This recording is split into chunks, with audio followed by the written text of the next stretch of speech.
Dito na tayo sa G-Tour.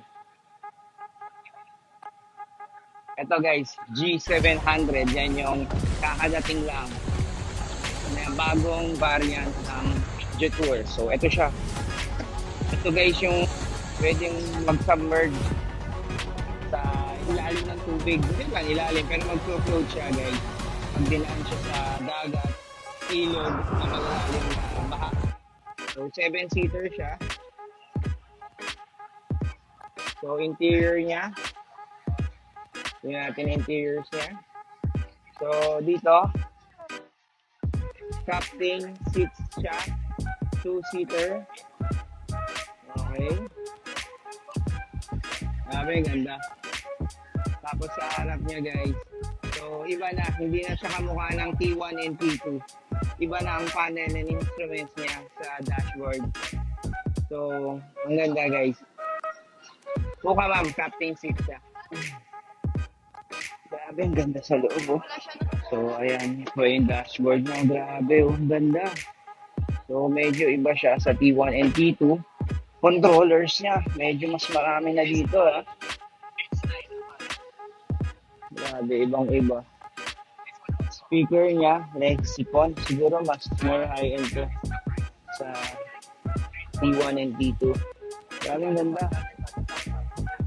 Sa roof, nakahiwalay ang front and passenger.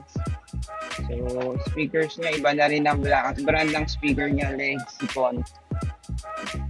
Aircon niya, nandito na, pero meron pa rin siya sa baba. Tapos yung additional seat sa likod. So, napakaganda. Tingnan natin price range nito, guys. Mags niya, iba na rin. G700. Sabi, ang ganda, oh.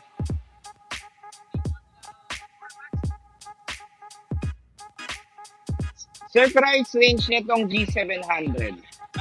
Price range niya po. Ang presyo na po ito, 4,480,000. Tapos ang battery niya, capacity, sir, Capacity, sa range niya. at 135 po. 135. Pag combined, 1. 1, 2. Ganda. Thank you. So, I think, so G700 din siya. Iba lang ang kulay.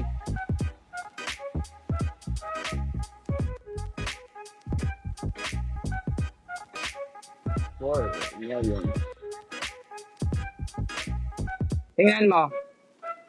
Traction door. Sinisip-sip na siya. So, nagsasara siya mag-isa.